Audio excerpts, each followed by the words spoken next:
Live from WRAL News Headquarters in Raleigh, your number one source for local news. WRAL News, coverage you can count on. We are well on the way to another record high this afternoon, but I'll show you what's changed so that we may not see the all-time record for February. Also, we'll hear from the airline passenger who prompted an emergency landing at RDU International. Plus, I am going to testify. I want to testify. And a South Carolina man charged with killing his wife and son takes a witness stand in his own defense. We'll tell you what he told the court. so we are still on track to break a record high temperature today. Good afternoon to you. I'm Jeff Hogan. And I'm Renee Chu. Thanks for joining us. It looks so beautiful out there. A lot of people are already out and about today enjoying these warm temperatures. And we've already broken some temperature records. It's not even the noon hour. Meteorologist Elizabeth Gardner with a look at why people want to hit the golf course today. Yeah, we broke a record this morning, which I'll show you in just a second. But look at this. Plenty of people out and about. We do have some clouds that are starting to build right now. We may see an isolated shower, especially in our central and northern counties. I'll show you the timeline for that in a minute. But look at that, 81 degrees. So we have officially broken the record for today. That previous record, 79 degrees. So we broke a morning record. We've already broken our afternoon high record. And look at that wind, southwest at 21 miles per hour. That's one of the reasons we're seeing such warm temperatures. So the morning temperatures we typically think of as record low. That's going to be, 10 degrees, 15 degrees. But there's also a record warm morning low. And we broke that record at RDU and in Fayetteville. Just smashed them. 57 was the previous warmest. And in Fayetteville, it was 60. There's some more interesting statistics that go along with this, and we're going to dig a little deeper into it coming up in just a little bit. But take a look. Here comes some rain across the mountains. We're going to see an increase in our cloud cover, and we may see a few sprinkles late this afternoon, say between 5 and 7 o'clock around the Triangle area, and that could stop our temperatures from reaching 85, which is what our forecast was for today yesterday. Take a look at where we are right now. 80 in Fayetteville, 81 in Clinton, 81 in Durham, 79 in South Hill. But look at this. Temperatures are running anywhere from a couple to as much as 5 to 15 degrees warmer than this time yesterday. With those clouds, it may be that we put a stop to the warming a little earlier than we did yesterday. We'll see how it all plays out. We're gusting to 30 in Fayetteville right now, 25 in Goldsboro, 18 in South Hill. So it's a very windy afternoon. We're going to hold our temperatures in the 80s until we see those showers popping up across the area later on during the evening commute. So coming up, I'm going to go through the timeline on Futurecast for the showers. We're also going to check in on what looks like it's going to be a pretty miserable Saturday coming up. Elizabeth, thanks. Disgraced South Carolina attorney Alec Murdaugh took the stand today in his own defense. His attorney questioned him about the night his wife and son were murdered, as well as the days leading up to and after that night. Murdaugh emphatically denied killing them. WRAL's Ken Smith has been monitoring his testimony. He joins us now with what Murdaugh did admit to. Ken. Well, this is an attempt, Renee, by Murdaugh and his defense team to convince the jury that he is innocent of the June 2021 murders. When deciding to testify, Murdaugh and his team asked the judge to limit the scope of questioning Murdaugh would face under cross-examination. His attorneys don't want him questioned about alleged financial crimes, which the state has pointed to as a possible motive for the killings. The judge denied that request. Now, once Murdaugh took the stand, the drama was immediate. In a stunning admission, Murdaugh told the court he lied about his whereabouts on the night the murders happened. Here's what he said when his attorney asked him why he lied. On June the 7th,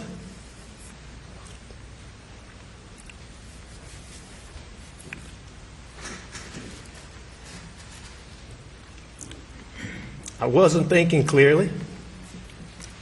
I don't think I was capable of reason.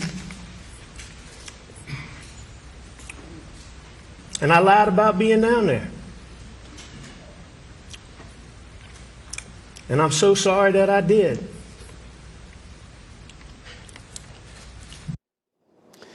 Murdaugh blamed his bouts with paranoia as the reason he lied. Murdaugh talked about the days before the murders when he spent time with his son Paul, whom he referred to as Papa in his testimony.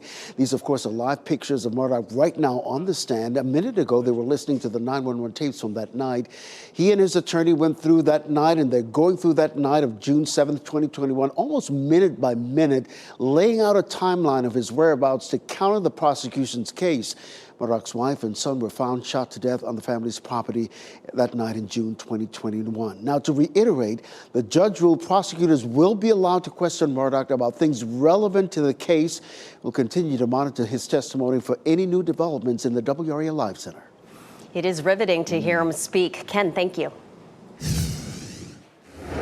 And happening right now in the WRAL Live Center, the Lee County Sheriff's Office says there is no threat to the safety of students at Lee County High School after an anonymous phone call was made earlier this morning. Lee County High School posted this to their Facebook, saying they received a call this morning that indicated a threat to the school. Students and staff are being moved to a secure location. Law enforcement is investigating. Until the situation can be assessed, parents are asked not to come to the school. But about an hour ago, the school posted this, saying the Lee County Sheriff's Office has determined there is no threat to the safety of students and staff at Lee County High School. Thanks, Michelle. New at noon, for the first time, we are hearing straight from the disruptive passenger who forced an emergency landing at RDU International Airport, where we have a live look right here for you. Tiffany Miles here is facing a charge of airport obstruction. At this hour, she is out of jail and on her way home to Washington, D.C. WRAL's Joe Fisher is live out at RDU, and Joe, Miles says this was just a big understanding. Jeff, that's right. I got a chance to talk with Tiffany Miles for about 30 minutes this morning. She was on a Greyhound bus headed back to Washington, D.C. She told me that RDU International has banned her from flying out of here. Listening to that frantic radio traffic from yesterday, you really get the sense that airline employees thought that Tiffany Miles was trying to breach the cockpit. However, the way she tells this story is that she was simply walking toward the bathroom, which was near the cockpit, after getting into an altercation with a flight attendant. This American Airlines flight from Jacksonville, Florida to Washington, D.C. was diverted to RDU International around 3:30 yesterday afternoon. American says Tiffany Miles was unruly and presented a security concern, forcing that emergency landing. This all started after Miles tried to order a cocktail to calm her anxiety. She was told there was no drink service on the flight, and she says the flight attendant refused to ask the pilot why there was no drink service.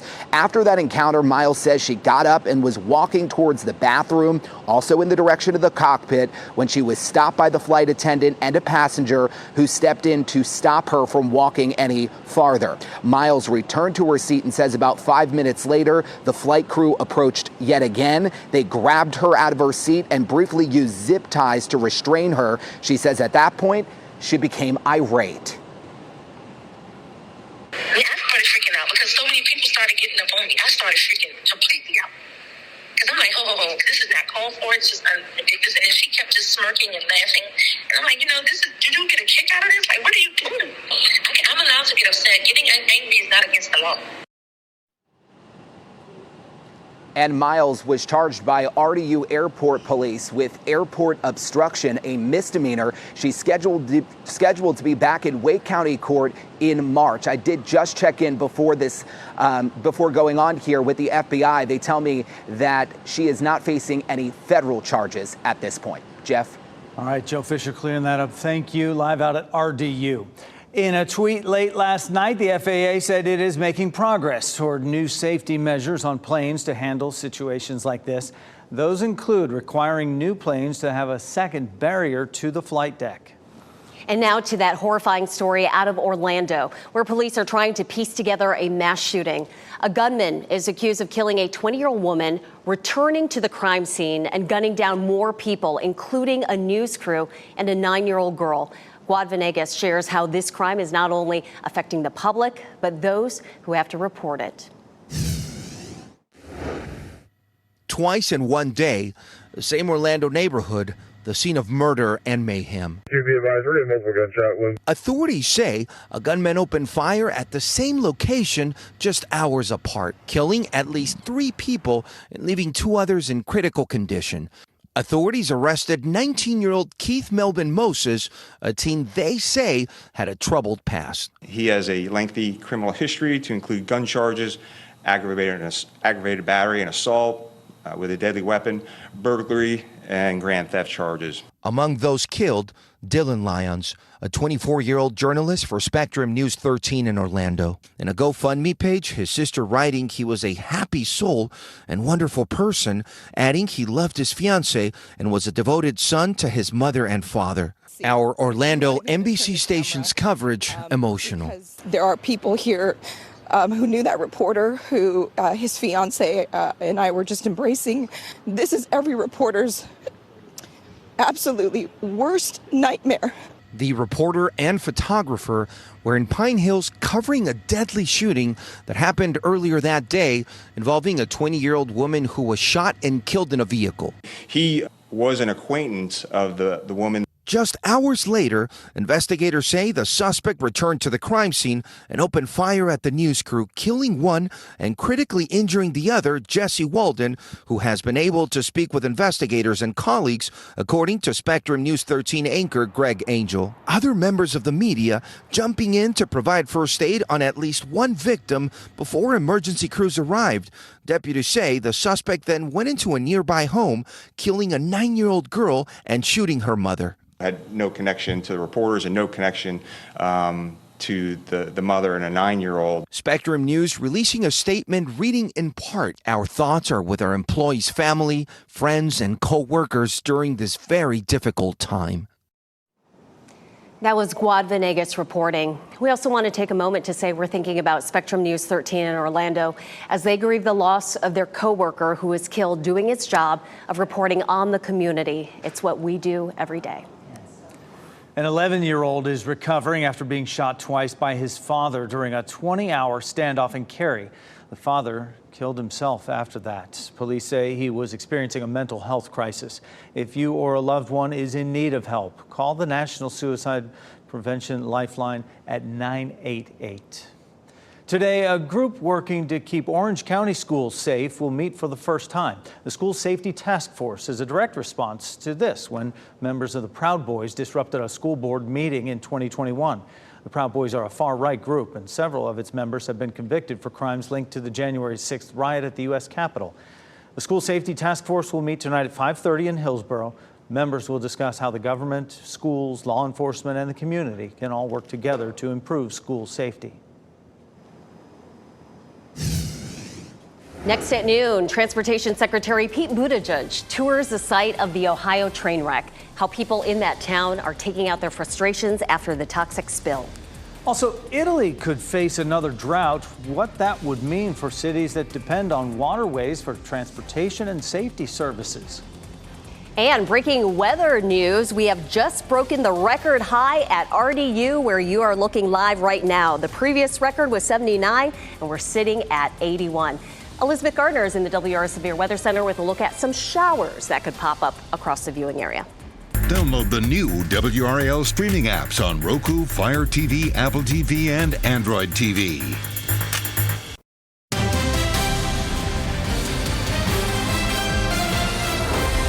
Right now, Transportation Secretary Pete Buttigieg is addressing the media in Palestine, Ohio. This is a live look right here. Residents are furious there over the toxic spill, and they are taking out their frustrations on the head of the company responsible for the train derailment. Earlier this month that took place, and NBC's Jesse Kirsch spoke with those people there who are worried about their health and livelihoods. Overnight, emotions running high in East Palestine. You burned me. We were going to sell our house. Our value went poof. It's Norfolk's disaster, not a train derailment. Residents grilling the CEO of Norfolk Southern on a CNN town hall. I don't feel safe in this town now. You took it away from me. What I can do and what I will do is make it right. We're going to get the cleanup right. Even with officials promising the municipal tap water and air in East Palestine are safe, questions are still piling up. Residents like local business owner Mike Zelenak fear for their livelihoods. He's building a new storage facility in the community. I'm already losing business. The CDC says it's on the ground, looking into residents' lingering health concerns. Officials say the air is safe. Do you buy that? I don't buy it. I smell it here today. Same plastic smell. With the railroad and government responses under intense scrutiny, this small community is also quickly becoming a big political football. The people that are in here, they're going to get a nice free meal, all right? Former President Donald Trump visiting Wednesday, taking swipes at the Biden administration. Your goodness and perseverance were met with indifference and betrayal in some cases. They were intending to do absolutely nothing for you. The EPA says it has ordered the railroad to perform a cleanup and cover all expenses. The Biden White House blaming Mr. Trump and other Republicans for loosening rail safety measures and environmental protections during his time in office. Later today, Transportation Secretary Pete Buttigieg is expected to meet with community members. But some residents here worry they could be facing adversity for generations. You can't dump that much stuff in soil and get away with it. That was Jesse Kirsch reporting. A judge has ordered a mental evaluation for a man who was arrested in North Carolina while driving the car of a dead Lyft driver from Florida. Florida officials want to extradite Matthew Flores to face charges in the death of Gary Levin. Flores is also charged with murder in a separate case. He was stopped in Rutherford County while driving the Lyft driver's vehicle. Florida officials found Levin's body in a small town in rural Florida. We're waiting to learn the sentence the judge will hand down to R. Kelly in his federal child pornography case. In September, the R&B singer was convicted of producing child pornography and enticing a minor to engage in criminal sexual activity. He's already serving a 30-year term for sex trafficking. Prosecutors have asked that Kelly serve 25 years in prison once his 30-year sentence is complete. Today, convicted rapist Harvey Weinstein faces sentencing in another rape case. This case involves the 2013 rape of an actress in Los Angeles.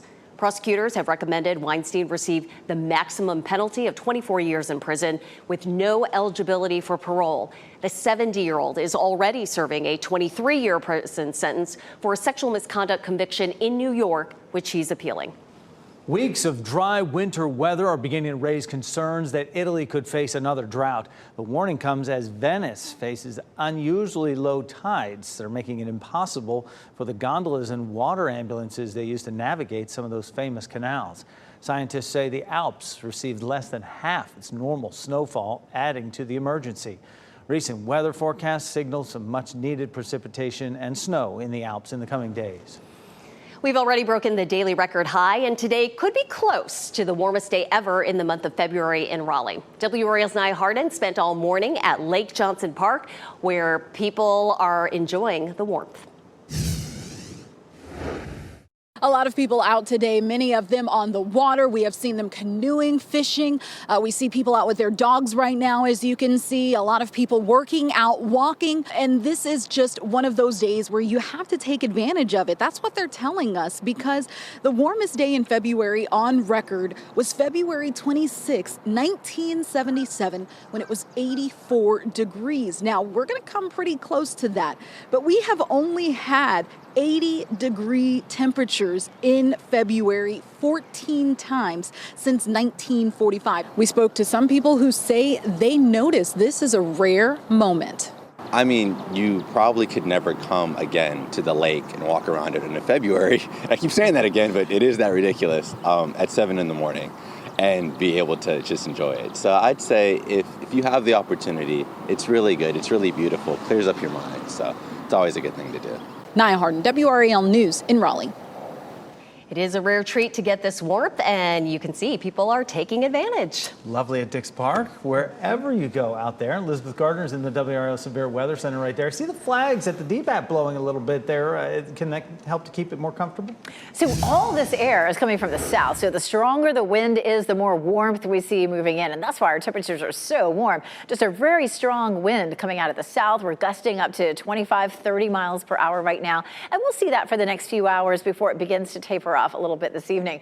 We're seeing variably cloudy skies across the area. Still plenty of sunshine here in downtown Durham, but I'm anticipating that the clouds will fill in as we get closer to 4 or 5 o'clock, and that may stop our daytime heating. Of course, we hit 81 right there at noon at the top of the hour, and that broke the previous record of 79. So we've already broken the record. Our dew point is also a bit high as well. 64, that's a dew point that we would see more often in the late spring, early summer. So it does feel a little moist out there. Temperatures should climb up to around 83 and stay there all the way until we get into the evening, and then we'll drop slowly into the 70s. Let's take a look at our current temperatures. 80 in Fayetteville, it's 82 in Clinton, 80 in Rocky Mount and Goldsboro, 77 right now in Roxborough and South Hill. So already we hit 81, and that breaks the previous record of 79 in 1980. Our current temperature in Fayetteville is 80, which ties the record, but certainly we'll see that temperature climbing, so we should break the record in Fayetteville, if not in this hour, in the next hour or so. So we're going to break more records today.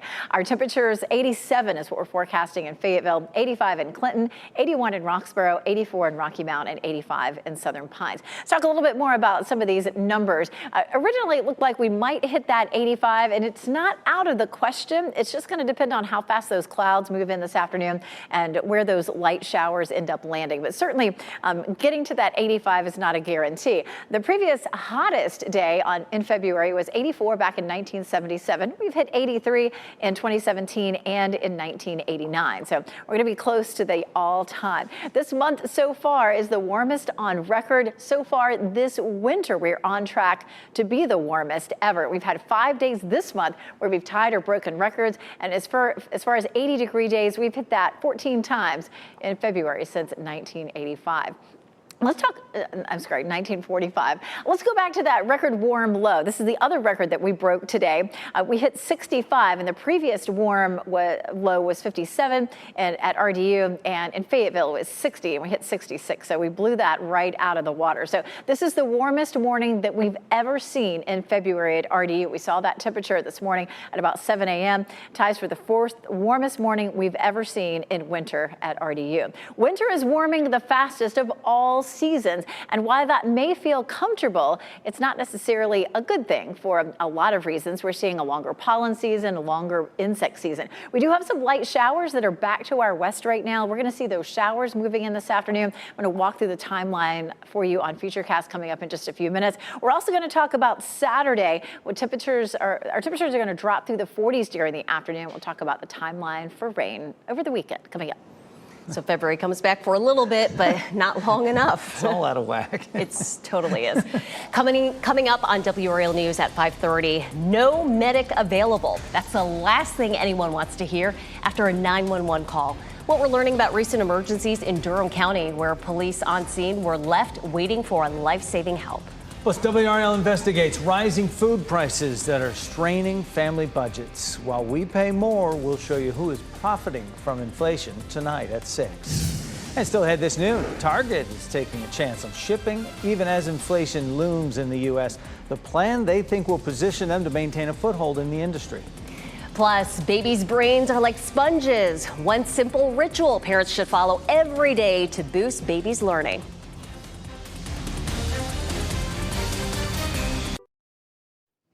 Google wants workers to share desks, and Target has a plan to speed up delivery of your next order. Those are among today's business headlines with Maribel Aber. Target is investing $100 million to speed up the delivery of online orders. The retailer will put the money into opening centers used to sort orders that arrive from dozens of nearby stores. The items then get grouped into an efficient delivery route and sent out to customers. The supply chain hubs are seen as a way to both speed up and lower the cost of delivering online orders. Target is making the bet on e-commerce even as sales slow. The retailer says it needs to keep up with customers' expectations for getting orders quickly. REI is getting rid of forever chemicals for good. The outdoor gear retailer has new standards for products it sells. It calls for removing chemicals found in some clothes, backpacks, tents, and other items. Under REI's plan, cookware, clothes, and many textile products it sells have to be free of the chemicals by the fall of next year. And all textile products need to be forever chemical-free by the fall of 2026. There are about 12,000 types of forever chemicals. They don't break down and have been linked to risks for cancer and other health issues. Google wants some employees to share desks as it cuts back on office space. The new desk sharing arrangement will apply to the company's 5 largest U.S. locations, according to CNBC. Google says it expects workers affected by the plan to come in on alternate days so they're not at the same desk on the same day. Google tells workers a matching process will establish desk partners to help make the new setup a positive experience. The desk sharing comes as Google cuts back on its real estate footprint. It also laid off 11,000 workers last month. And those are your business headlines. I'm Maribel Aber at the NASDAQ Market Site. More restaurants are turning to monthly subscriptions in an effort to attract customers. A growing number of eateries is offering up the services. Chains such as Panera and PF Chains are experimenting with the subscription model in the hopes of boosting business. Some are offering unlimited drinks or free delivery for a monthly fee. This comes as personal finance app Rocket Money says the average American enrolled in 7 subscriptions last year. In just a short time this afternoon, Durham's police chief will give us new insight into the city's crime rate. But one element has already come to light, a preview of what leaders will hear in our next half hour. And here are your winning lottery numbers on your screen right now.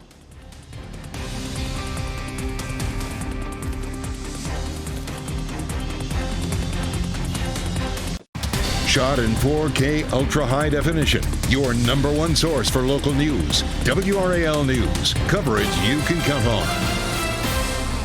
The state's 2 largest police unions could soon get permanent seats on the state commission that governs policing.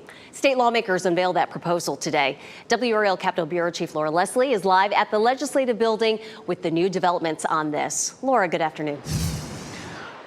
Renee, lawmakers are proposing to add representatives of the Police Benevolent Association and the Fraternal Order of Police to the state panel that certifies law enforcement officers and sets standards for them. The NC Criminal Justice Education and Training Standards Commission, it's a mouthful, sets the qualifications for law enforcement officers and dictates the training that they're supposed to have and the standards they have to adhere to. It also maintains records of officers who've had their certifications suspended or revoked because of illegal or unethical conduct. Now, the commission already has 35 members, from police chiefs to leaders in law enforcement and education, but it does not include the 2 largest police unions yet. David Rose is president of the Police Benevolent Association. He says his group and the Fraternal Order of Police together represent more than 22,000 police officers. That's more than 2/3 of all certified officers in the state. We believe that in today's day, in today's policing world, it's imperative that the rank and file police officer have a perspective when you're developing their training outlines and the things that are going to impact them. Now, it's not clear yet whether state lawmakers are planning to add 2 more seats or whether they're going to repurpose seats that are currently held by other interests. They haven't actually filed the bill yet, so we haven't been able to see that detail. But it appears likely to have bipartisan support. Renee? WRAL's Capitol Bureau Chief Laura Leslie reporting live from the state legislature. And happening right now in the WRAL Live Center, Alex Murdaugh is testifying in his own defense right now, and he confirmed that he lied repeatedly to officials about his whereabouts on the night his wife and son were killed. He says he attributed his lies to drug addiction, which caused him to have paranoid thoughts, going on to say on the night of June 7th, I wasn't thinking clearly. Take a listen. But once I lied, I continued to lie. Yes, sir. Why?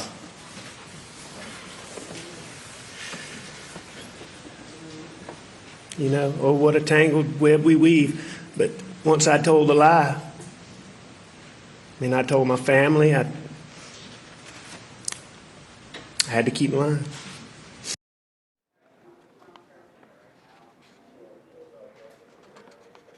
And he did apologize to his family and others that he lied to. Again, he denies killing his wife and his son. Michelle, thanks for that. Today, we'll get new insight into Durham's crime rate, including a disturbing trend involving children. WRAL's Laura Levine is at the Durham Police Department with what's in that report. Today, Patrice Andrews will present this crime report to City Council. And this crime report is a roadmap of how to move forward to address trends the police department is seeing in the city. It allows City Council to determine where they need to deploy more resources to and why. We took a look at the fourth quarter crime report, which shows violent crime decreased by 10% in a number of different categories from October to December of last year. However, the report shows the ages of people committing crimes are very young. It shows that as young as 9, they're involved with serious offenses like burglary. Last year, 6 17-year-olds are believed to have committed homicides, and 5 14-year-olds had weapons violations. Data from police shows juveniles are also becoming victims of crime too, with 7 shots so far this year. Mayor Pro Tem Mark Anthony Middleton tells me it's a problem that needs to be addressed across the board. And it's a very disturbing trend. It's an editorial, not so much on them, but on us as parents, as leaders, as guardians, as role models, as mentors. And it's a wake-up call for us that no matter how many great things are going on in our city, all of our celebrations have to have an asterisk next to them. They have to be muted because our children are literally dying. And City Council will get a full look at that presentation at that work session happening today from 1 to 5 o'clock this afternoon. Laura Levine, WRAL News in Durham. It's been 3 years since Ahmaud Arbery was killed while jogging in a Georgia neighborhood, and his memory lives on. The 25-year-old black man was murdered in a racially charged hate crime. Cell phone video captured a modern-day lynching watched by millions of people around the world. The men behind the crime were convicted of state and federal charges. In honor of Ahmaud's love for running, groups across the country are sponsoring 2.23-mile runs, marking the day he was killed. Together We Stand NC is sponsoring several events across the state in Arbery's memory. A portion of the proceeds raised will go toward local charitable organizations.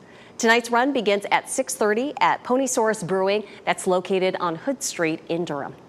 An RSV vaccine could be available to use by August. Pharmaceutical company Pfizer's newly developed vaccine was made to prevent critical cases of the virus. Research shows RSV is the highest cause for infant hospitalizations. A single vaccine dose given to pregnant women will protect infants from birth to 6 months old. In an effort to speed up the preview process before RSV's peak season, the FDA is reportedly set to approve the first vaccine of its kind by late summer. Families in Durham can get fresh cooked meals made by Blue Cross and Blue Shield of North Carolina this afternoon. Volunteers will be on site at the Durham Children's Initiative to distribute those meals. The address is 2101 Anger Avenue. Participants can stop by between 4 and 6 p.m. The meals will be made today at Blue Cross NC's campus cafeteria. Melatonin is often referred to as the sleep hormone. What to consider before taking it to cure your sleep troubles? We'll tell you how often parents should read to their babies and the difference new research shows it can make and how quickly they begin to talk. Take WRAL News with you wherever you go with the WRAL News app. Get breaking news alerts and watch our newscasts live anytime on your favorite device. Coughing and shortness of breath are enough to put anyone on high alert for COVID-19 these days. Doctors say people with exercise-induced asthma often experience coughing, wheezing, and chest pain or tightness 5 to 10 minutes into a workout. But these symptoms typically resolve once an athlete settles down within about 60 minutes. Very frequently when you have an athlete and it's exercise-induced asthma, you'll only notice the symptoms when they're actually doing their sports. It typically will come on within 5 minutes, but people can have it at any point in time with their exercise. And as they stop exercising, their symptoms should get better. But if they don't, if the breathing problems persist after exercise, that doctor recommends seeking emergency care. People who struggle to sleep often try to take a pill to help them sleep. Some may turn to a melatonin supplement. Many are offered over the counter in a variety of dosages, and the right dosage varies from person to person. Taking too much melatonin can even have the opposite effect, making it harder to fall asleep. It's also important to figure out what's behind your sleep problems before trying to fix them yourself. Mental health issues, sleep apnea, all of those can kind of link into it. Sometimes even just the medications that you're taking could be contributing to your sleep problems. Scrolling through your phone and watching TV in bed can also be contributing to your sleep problems. Sleep experts say people should avoid those practices before bedtime. Reading more to your children may improve their language skills. Researchers say reading to infants just a book a day may help them in their language development. Infants showed high language scores when their parents read 7 books a week to them compared to those who had less read to them. Advanced language development was already seen by infants of 9 months old. In order for improvement to be seen, parents had to consistently read to their infant before they turned 1. Being deaf has a stigma. A lot of people are afraid of what that means. A deaf cheerleading team in the Midwest left it all on the floor and walked away with the top prize. Also, she never stopped believing in herself, and now she holds a state wrestling title in her weight class. Hear from the 16-year-old female athlete who made history.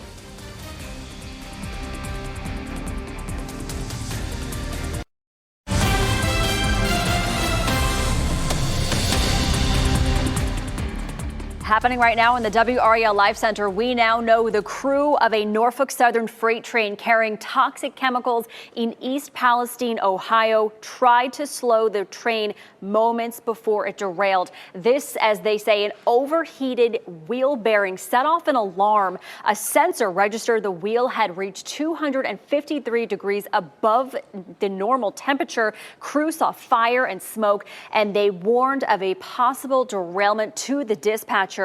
5 of those cars carrying 115,000 gallons of that vinyl chloride. That's that colorless hazardous gas that went all over the place here. The report was released today. The company, Norfolk Southern, has repeatedly stressed its commitment to helping the town recover from all of this. A cheer team in Iowa is making history with their first competition win, and it's a big deal for a good reason. Jonah Gilmore shows us how they're moving and grooving without hearing the music.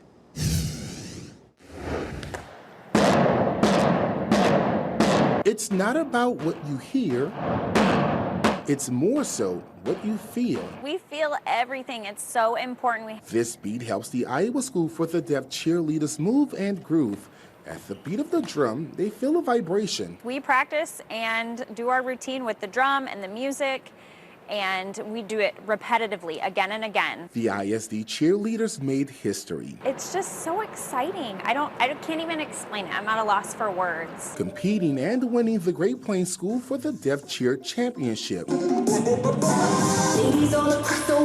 Really just proved that hard work is important and it makes a difference, and having passion. Senior Brittany Adams says she always knew she could do anything, and even when she felt nervous, she went for it. I gained a lot of confidence. I was really hesitant at first, and I felt like now cheerleading is part of who I am. Getting to this point took a lot of hard work. We ask a lot on the girls. It's a big commitment. But they gave everything they had to this year. The team hopes they can serve as an inspiration. Being deaf has a stigma.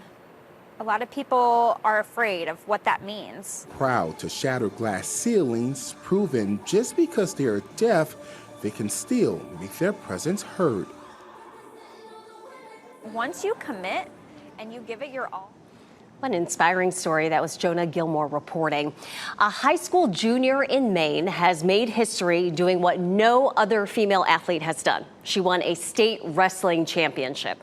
The 106-pound, 16-year-old is the only girl on the wrestling team, and she became the first girl in Maine to win an individual state title while wrestling a boy. She did it in 1 minute and 44 seconds. It feels special anytime one of your athletes achieves something like that, but when it's your own kid, it feels 100 times better. That anyone can do it if you put the work in. And I mean, I started young. I didn't miss a practice. You just gotta dedicate yourself. It also helps that her twin brother Gavin is her training partner. By the way, he also won the state title on Saturday in his weight class. So certainly something in the blood there, but she makes it look easy, but she's worked hard for that. Not messing with that family. Yeah. That's for sure. Wrong ones there for certain. Can wrestle outside. That's the thing. Elizabeth Gardner of the WRAL Severe Weather Center. Do something outside today. Whatever your sport is, get out there and do it. Tomorrow still looks pretty nice, but man, we're going to talk about Saturday in the next couple of minutes, and I don't even want to. Look at this. How much fun. Of course, this is the Whirligig Park here in Wilson. So many people. I think it's kids because they're just running around. Looks like they're having a field trip out here in Wilson. Beautiful sunny skies, windy conditions, definitely. We're seeing some gusts of 25 to 30 miles per hour right now, and but they're loving the sunshine and the warm temperatures, that's for sure. We'll continue to have gusty winds all the way through about 5 or 6 o'clock, and then the winds will begin to settle down overnight, and it won't be quite as windy tomorrow as it is today.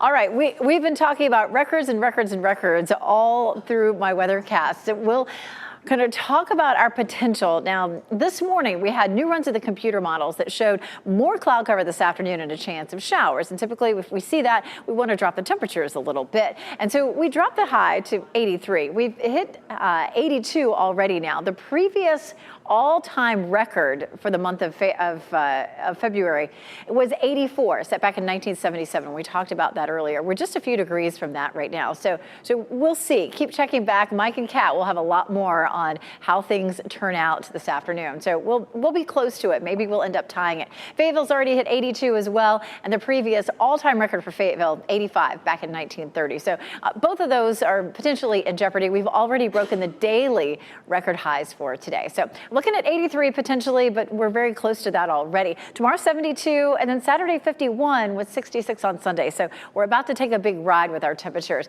Here's a look at some of the rain that's back into the mountains right now. That is going to be sliding our way, and we'll see just a few isolated showers, especially near the Virginia line. At 3 o'clock, we're seeing some of that in Roxborough and South Hill. At 5 o'clock, it's very lightly scattered across the area, and it moves on out by about 7 or 8. Most of us are not really going to see any measurable rain out of this, but our thought is that if those clouds move in and we see a few sprinkles, it'll stop our afternoon warming, and we won't get quite as warm, but it's taking its time getting here too. On Saturday, here's how things are going to happen. Overnight, we see the rain spreading in. That's 6 a.m. on Saturday. Here's lunchtime on Saturday, and then into the afternoon, we start to see the rain dissipating, but more of it develops back to the west on Sunday, so we're going to be watching Sunday potentially for a shower late in the day also. How much rain will we see Saturday? It's not likely to be terribly impressive, probably around 1/4 of an inch. There could be a few pockets where it's closer to 1/2 an inch, but the big story Saturday is really the temperature.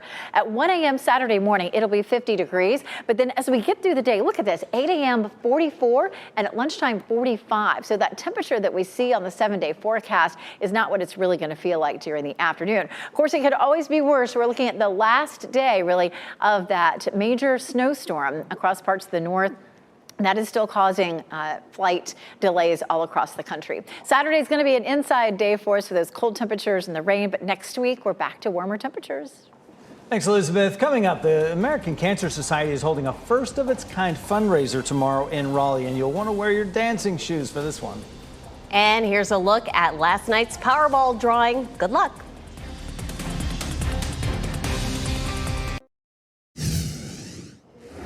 We wrap things up with a look at a few of the headlines we're following for you today. The disruptive passenger who forced an emergency landing at RDU tells WRAL it was all a misunderstanding. Tiffany Miles says she has anxiety and was told there was no drink service. She says the flight attendant refused to ask the captain why. Miles says after that she got up to go to the bathroom in the direction of the cockpit and was stopped by the flight attendant and a passenger. The flight crew used zip ties and sat her in the back of the plane until it landed. Miles was charged with airport obstruction.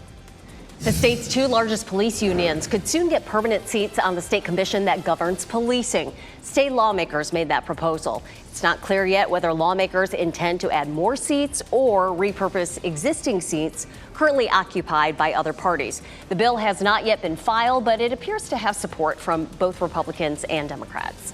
Another weather record was shattered today. It's 82 degrees right now. RDU broke the record high for this particular day. The previous was 79, and it'll be getting even warmer this afternoon. Tomorrow, the American Cancer Society is holding their first Discovery Ball to help advance the fight against cancer. For more than 100 years, the American Cancer Society has led the effort to find cures. WRAL is a proud community sponsor of the event. The Discovery Ball will be held at the Pavilion at Angus Barn in Raleigh Friday, the 24th, with registration starting at 6:30 p.m.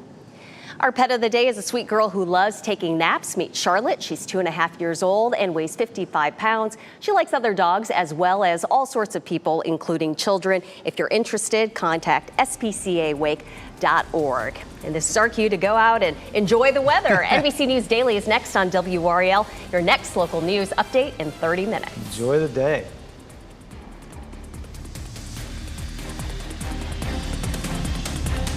Local news doesn't stop here. Coverage continues across all major streaming platforms using the WRAL app and on WRAL.